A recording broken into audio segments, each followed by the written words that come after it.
The community's always wanted sex updates, so to be able to like make the followers bang. But we always thought like, it's like it's a bit of a can of worms with like ratings and stuff like that. And it's like, how do we do it? Because it's just gonna be a pain. We kind of had this idea about it, and then people went crazy for it, and then we've just been riding that train ever since.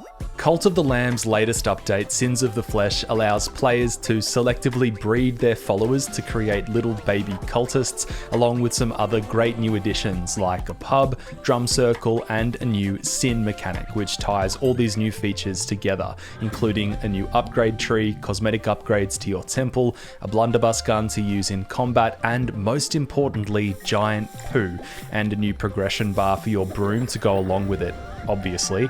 I jumped on a quick call with the game's creative director, Julian Wilton, on the day that the free update went live to break it down and learn a bit more about how sex and sin made its way into the game, and also ask what the team has planned for the future. There's a lot more packed into this update than we discuss here, so I've left a link in the description to a post on the game's subreddit that breaks everything down in a lot more detail. Enjoy.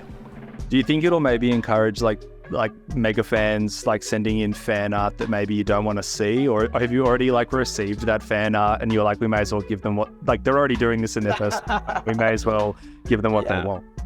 Yeah, we've seen everything. So I think it's just kind of like listening to community, what they want, but it's also something I think that kind of, for me, I really like the base side of the game. So I really like, caring for your followers, and it's kind of like thinking how can we make players care more for their followers. So it's kind of like if they can pick the parents and they pick the traits, and then they have to look after a baby, the kind of emotional attachment to that follower is a lot higher. And then, if they get a bonus to sacrifice that person, then that's going to be like a interesting decision. We wanted to just keep things really simple because at this point in the game, we kind of need to get these updates done kind of fairly quickly and not spend too much time on them. So we thought the simplest way is, you just have the mating tag. You can pick 2 followers to go into it.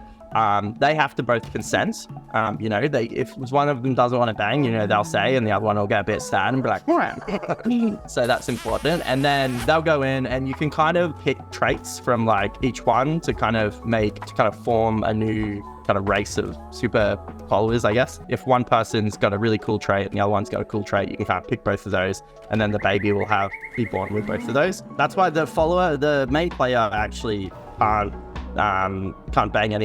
mace with any of the followers, just because then we thought, they should have to do it, but then they can't really consent to it, so it's kind of weird. So, and just kind of opens a bit of a can of worms, so we're just like, just let them do it. We got big poops now. That's pretty funny. Yeah, we need to break down in very excruciating detail the decision to make big poops. I mean, what are you thinking? That was Harrison, I think. It was one of our programmers. A lot of it was addressing people's feedback. They're like, it's it's such grunt work or whatever, cleaning up poo and doing all that stuff. So we're like, all right, well, why don't we kind of add a bit more depth to it? So there's all these different types that can kind of come up. We also just really just pulled one out from the old game design book and made a little bar fill up whenever you clean up poo, and then you can kind of upgrade your mop or whatever it is, just to make it feel more satisfying.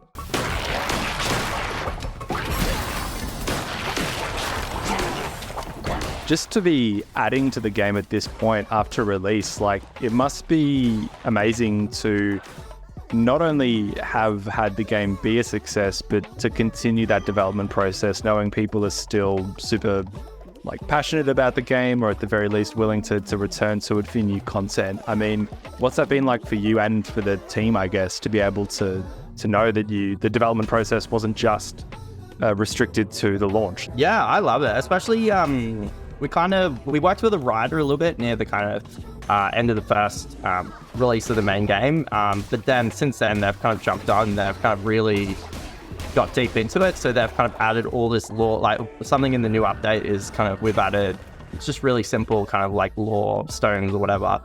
They're like hidden in some of the rooms that just kind of give a bit more backstory to the world. So it's been really cool to actually just flesh out this world and kind of also just put in any idea we want to put in.